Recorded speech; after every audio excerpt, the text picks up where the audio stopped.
Merci Anna, et puis merci beaucoup surtout à vous tous pour votre invitation, Madame la Présidente. Moi, je suis très heureux d'être avec vous aujourd'hui. Je le suis comme paysan, ancien plus que actuel. Je le suis comme ancien élu local, responsable d'une collectivité locale qui a eu affaire à des questions de friches industrielles, de partage des terres, de reconquête des friches viticoles. Je le suis aussi comme parlementaire qui, depuis 6 ans maintenant, travaille sur le plan éco-phyto, travaille à la Fondation Jean Jaurès sur les questions d'agriculture mondiale, et puis bosse depuis quelques mois sur une mission sur le foncier qui va être rendue demain. Donc c'est un petit peu en exclu aujourd'hui que je vais vous donner quelques informations et les partager avec vous, et surtout vous donner peut-être le goût de découvrir les débats qui vont animer la mission, qui seront rendus à 16h30 à l'Assemblée nationale devant la Commission du développement durable et celle de la Commission des affaires économiques qui est en charge des questions agricoles. Donc je vais partager un petit peu les grands traits de cette mission, de ma partie, parce qu'on n'a pas réussi avec ma collègue rapporteur En Marche à trouver un accord sur les conclusions. Il y a 2 analyses qui se sont formalisées, qui sont très différentes. Et c'est donc 2 rapports qui vont être rendus à partir d'un socle de connaissances et de diagnostics communs. Donc je ne vais pas être son porte-parole, mais je vais exprimer les conclusions qui sont les miennes. Mais je vais quand même prendre 30 secondes pour vous dire que depuis longtemps, je milite pour que Nancy, non seulement par l'excellence universitaire des 3 ou 4 écoles qui ont à voir avec le sol ici, mais également parce que c'est une sorte de laboratoire vivant autour des sols anthropophysés, autour d'AgroParisTech et des sols forestiers qui ont une empreinte importante ici, mais également parce que c'est un des derniers îlots dans le Grand Est de polyculture élevage. Pour ces 3 raisons, on a tout pour être un centre nerveux de cette recherche nationale, européenne et mondiale qui se dessine autour des questions du sol. Donc, je suis très heureux de ce colloque et de participer. J'ai trouvé qu'à vous écouter, vous êtes des explorateurs assez extraordinaires de cette terra incognita qui va devenir une des questions capitales du XXIe siècle, j'en suis convaincu. La matière de la mission elle-même.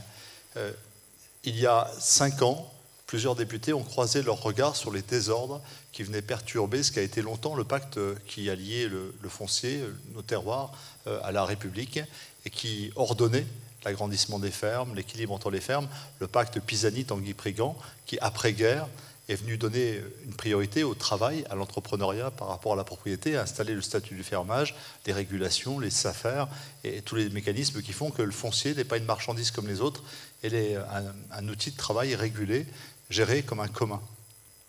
Et à partir des années 2000-2010, notamment avec la crise des subprimes, on a 3 désordres qui s'installent, un relâchement de la profession dans le contrôle des structures, un relâchement de l'État avec des failles législatives et juridiques qui s'installent à travers des lois dites de simplification, un relâchement de la pression administrative sur ce contrôle, et puis l'arrivée d'investisseurs mus par une logique d'appât du gain et spéculative sur l'équation terre arable, démographie mondiale. Donc un déplacement des capitaux qui prend des formes diverses, mais qui va prendre notamment une forme assez spectaculaire qui est celle des investisseurs chinois chez nous, dont on va rapidement se rendre compte qu'ils sont plutôt des lanceurs d'alerte, ou encore, comme je le dis dans le rapport, l'arbre qui révèle la forêt des pratiques gauloises habituelles de contournement de l'esprit des lois qui sont nées après-guerre. Donc cette mission, elle est née de ces alertes qui sont nées sur le territoire. Je peux vous situer exactement les premiers lanceurs d'alerte que sont des paysans des côtes de Toul, exactement où ils se situent, etc.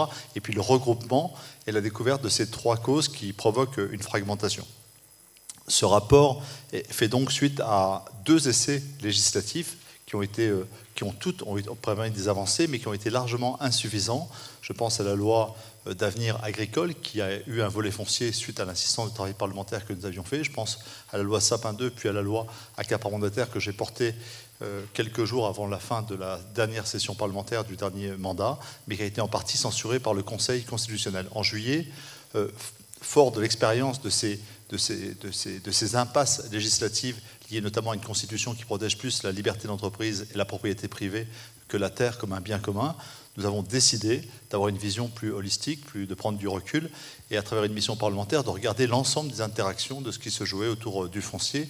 La Commission développement durable a rajouté les problématiques de l'artificialisation, donc vous voyez bien le menu qui nous a occupé, des centaines d'auditions, des déplacements, et puis peut-être une conscience aiguë que ce sujet est effectivement un sujet politique majeur. Notre conviction finale, c'est qu'il n'y aura pas d'agroécologie sans relève générationnelle du monde paysan, et que cette relève générationnelle est impossible s'il n'y a pas une régulation du foncier.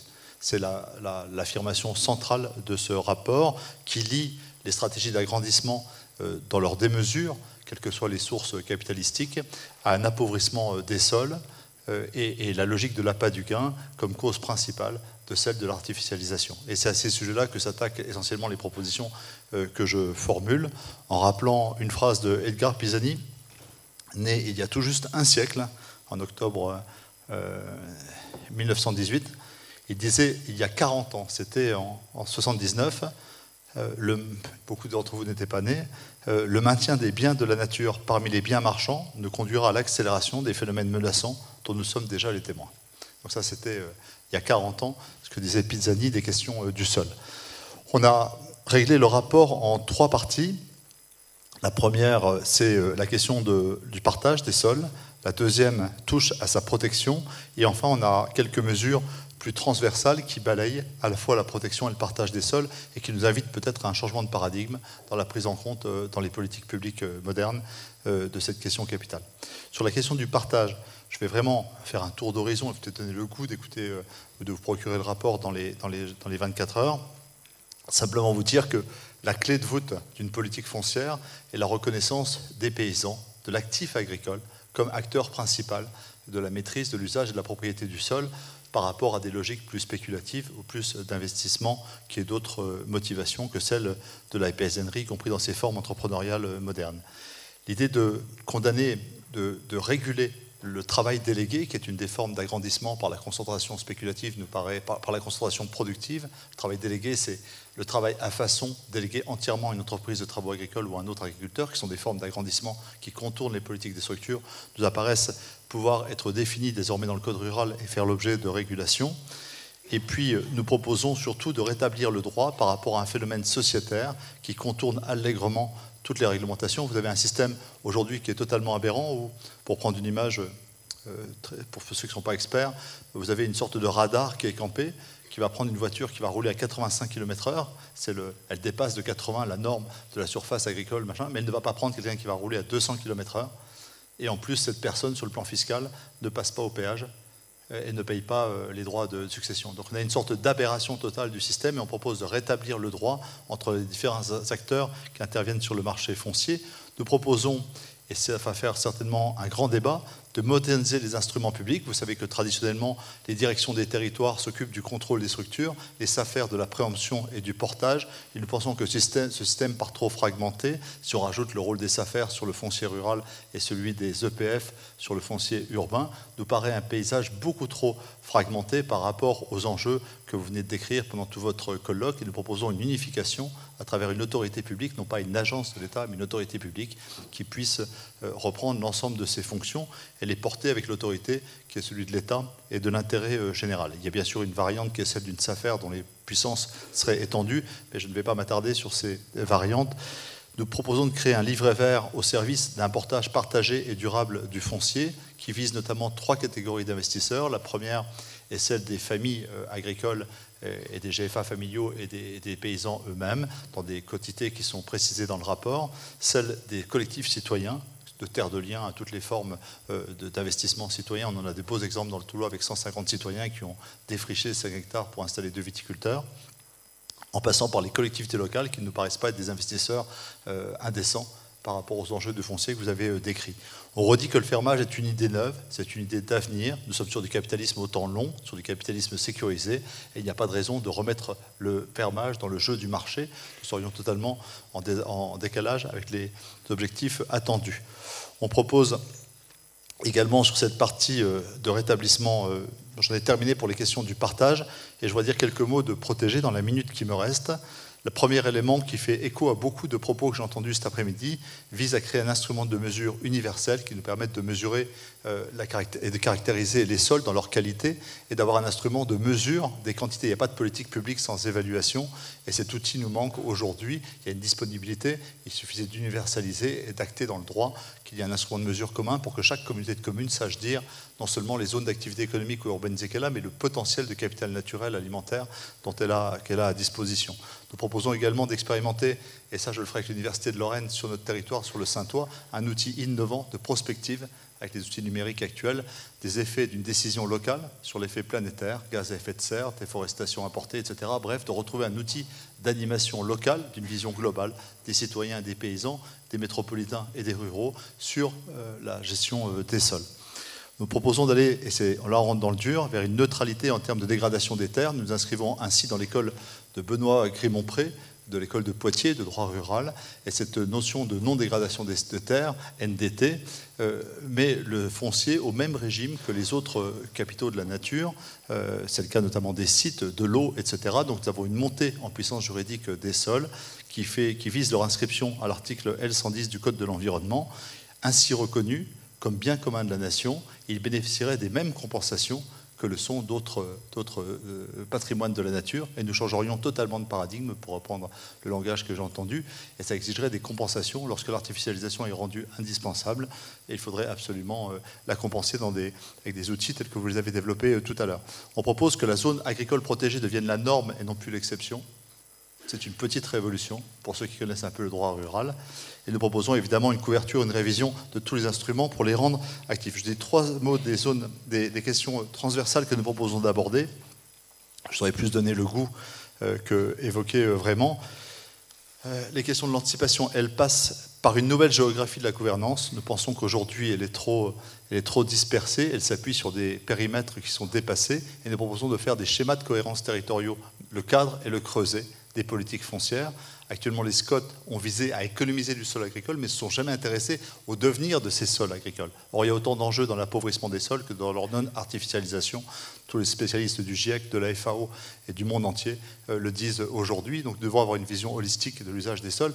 Et il n'est pas illégitime que les élus d'un territoire, les citoyens d'un territoire, aient un mot à dire sur le schéma agricole qu'ils envisagent sur ce territoire. Nous voyons donc apparaître un nouveau schéma de droit qui remet non plus le foncier comme un dialogue entre l'État et le monde paysan, mais qui introduit le territoire à travers son outil de planification qui est le SCOT comme acteur d'une triangulation que nous espérons plus vertueuse. Nous proposons d'inscrire la terre comme bien commun dans la Constitution, afin qu'elle puisse s'opposer à la libre entreprise et à la propriété privée. Nous proposons une politique alimentaire commune à la place de la politique agricole commune. Et pour terminer, nous proposons qu'un traité onusien qui nous protégerait des investisseurs étrangers sur notre sol empêche les sociétés françaises de commettre le même délit dans des sols, sur des sols de nations à l'état de droit moins établi que le nôtre. Nous proposons également que le droit rural français et européen soit un des champs de coopération privilégiés par l'Agence française de développement, avec notamment les pays africains. Je m'arrête là.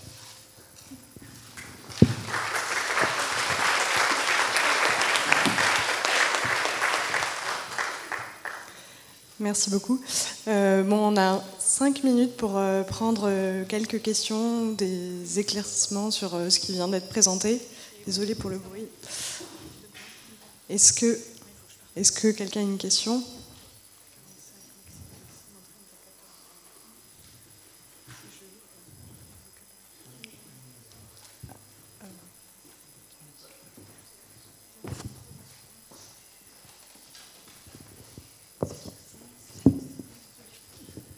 C'est plus une réaction qu'une question. Donc Agnès Gosselin, ancienne conseillère agricole, ayant été dans le développement local du département de l'Eure, chargée de mettre en place PLU et SCOT, afin de faire les enquêtes auprès des agriculteurs pour savoir où est-ce qu'on allait mettre les zones. Votre idée de territoire qui reprenne ses droits m'emballe complètement, parce que ça fait longtemps que je remettais en cause le fait que, par exemple, les mesures agro-environnementales soient les mêmes du nord au sud de la France. Or, les territoires ne sont pas du tout les mêmes. Et ce qui m'apparaît dans votre idée, dans ce que vous venez de dire, c'est qu'on reconnaîtrait enfin les spécificités des territoires. Et je pense que ça ne peut être que positif dans notre volonté de protéger les sols et de sauver nos sols. Merci.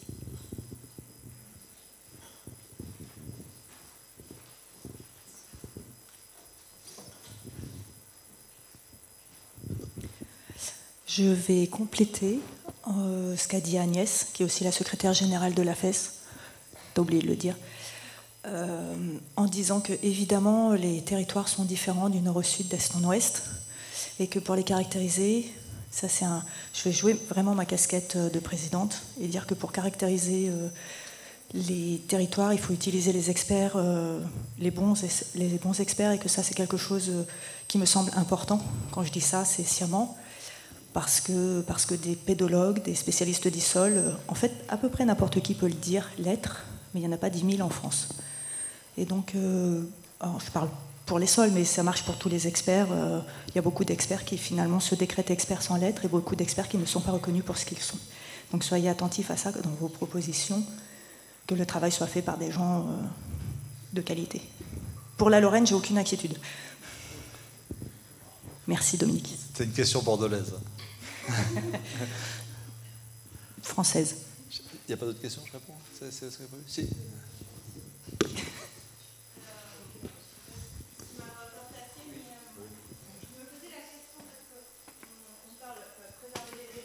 C'est un enjeu qui est important, ou à minima les terres non artificialisées. Se pose la question, vous l'avez signalé, mais vous alliez vite. Ce n'était pas forcément évident de tout assimiler, ce que vous dites, mais on aura le temps de le lire dans les prochains jours, si j'ai bien compris. Mais se pose la question de l'installation des agriculteurs et aussi de pouvoir, des logiques d'accompagnement à l'installation. On se rend compte qu'on a aussi de moins en moins de personnes qui souhaitent s'installer.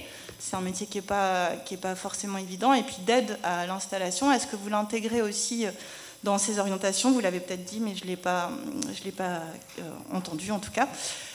Et mon autre question, c'est les questions que ça pose en lien avec l'enseignement. Aujourd'hui, on voit se dessiner une diminution des sciences de la vie et de la terre dans l'enseignement initial. Est-ce qu'il y a des ponts qui sont faits par rapport à ça? Parce qu'il y a un besoin quand même d'avoir un socle de connaissances qui soit maintenu pour arriver à opérer cette transition de la manière la plus durable possible.